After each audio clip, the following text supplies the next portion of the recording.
Among all the districts in Allantia, which, as you may recall, are representative of some of the more popular tropes of young adult fiction universes, the district that I'm about to build is going to be the most difficult to explain. Not only from a literary standpoint, but also from a mechanical engineering perspective. It's going to be a hard sell, but I've had this idea trapped in my head for a long time, and I just needed to get it out. So here we are. Addendum: spring has sprung here in Barcelona, where I live, and my apartment building is humming with activity despite it being noon on a Tuesday. So forgive any background noise you may experience. I'm fatigued of attempting to record around it. Anyhow, before I begin on the residential district, I need to start a mining district. The current GDP of Allantia is respectable if a little bit unstable, and building a couple more unique factories will solve that problem for the foreseeable future. I'm going to name this district the Ferropol Mineral Alliance. Ferropol is a name that I pulled from a tabletop RPG game called Degenesis, which I've never played. I don't play tabletop RPGs. They're not really my thing. For that matter, young adult fiction isn't really my thing either, but the didactic fiction of the worlds are what I find compelling. But I digress. Let's talk about the House of Tranquil Stone. One act of this island's original colonizers was to turn part of the island into a sort of holding facility for criminals and dissidents and that kind of thing. They walled off what they thought were the less useful parts of the island and simply dumped undesirables into this walled-off space that had no infrastructure or anything. So naturally, as dispossessed peoples tend to do in young adult fiction stories, they form their own society, totally disconnected from the one over the wall. And given that they'd also discovered that their part of the island contains quite a lot of mineral wealth, and presumably stone quarries and that kind of thing, they started building their own infrastructure out of metal and stone, without any kind of civil legislature overseeing the efficiency of that infrastructure. And as a result, we have this really unique road structure, which I've been imagining is kind of fractal and just a tangle, an incomprehensible mess of roads. Exactly what criminals and dissidents would need to sort of disappear into the shadows. Now fast forward 150 years, and we're in the current era.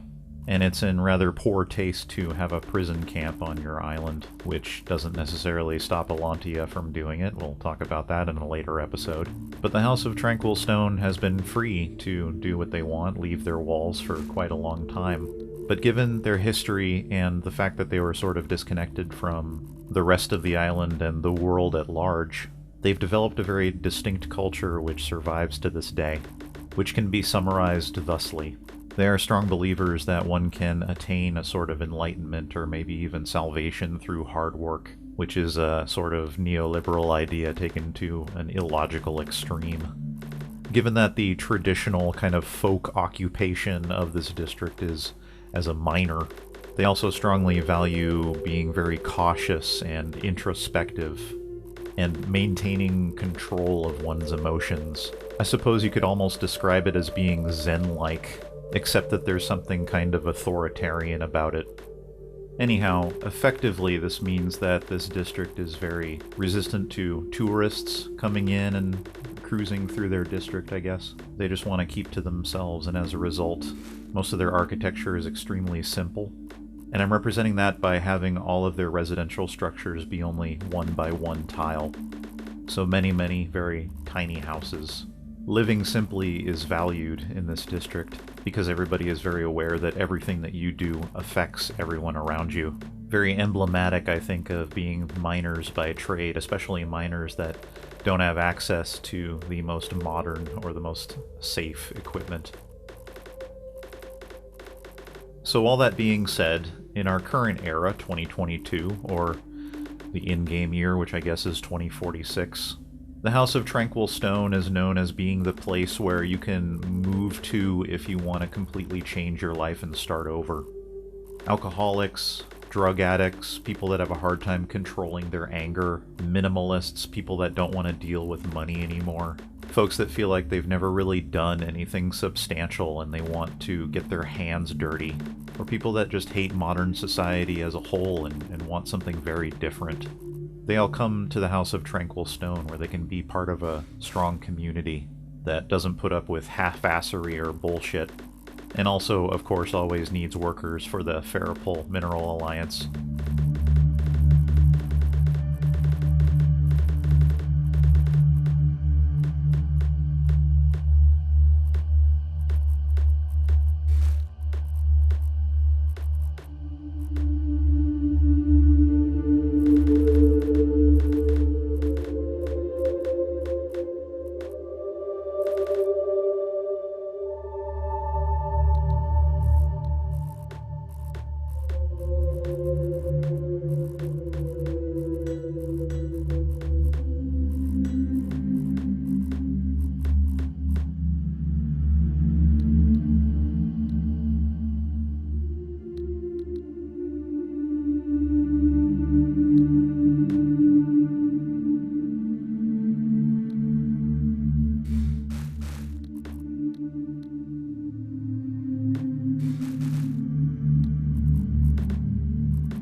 Here we have the intersection of my two tram lines.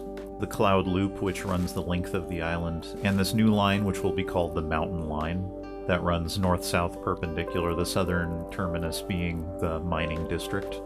And the northern terminus, I suspect, will be like a cruise ship port for tourists, probably out on a wharf or a dock or something. That'll be really cool. And where they cross, I decided there's going to be a fun little interchange, so I spent some extra time on it. The more time I spend recording and narrating this Allantia series, the more I realize that I really enjoy the details of smaller areas. So if and when I do another Skyline series, it's going to move a lot slower. I'm not going to try to do a whole district in an episode. Ideally, it'll be more like 7 or 8 minute videos with stuff like this, getting really close and making it look real. That's what I find fun, but for now, keep watching, because this is what I got.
At this point, I suspect you're wondering to yourself, is this district functional? And the simple answer is no, not really. These stone pathways are primarily for pedestrians, although they do allow vehicles, but the speed limit is very, very low, and I could change that with Traffic Manager, but I kind of like that the cars have to move slow. The problem is that most vehicles, both civilian cars and utility vehicles, most distinctly garbage trucks, move so slowly through this district that they actually despawn before they reach their destination, especially in cases where those destinations are sort of in the back corners of the district up on the mountain sides. So one solution that I tried is putting in the skyway that runs the length of the district, as well as another skyway arm that runs north-south up to the part of the district that's hardest to access. And very simply put, it does not solve the problem of immobility within the district. After I finished with this recording, I went back and added a few one-way streets that run a little faster up through these districts, and that seems to help quite a bit. The takeaway, I suppose, is that road hierarchy is very important in city skylines, which means big fast roads, arterials as they're often called, down to medium-size, medium-speed roads, down to very small, slow roads for neighborhoods. For decent examples of road hierarchy, you can watch any episode of Allantia, except for this one. For all its problems, though, this district is a really fun little piece of art, and I'm glad that I made it. And I think that it deserves to be part of Allantia just as much as any other district that I've created so far, with a few little tweaks maybe. Thanks for hanging with me, and I'll see you soon.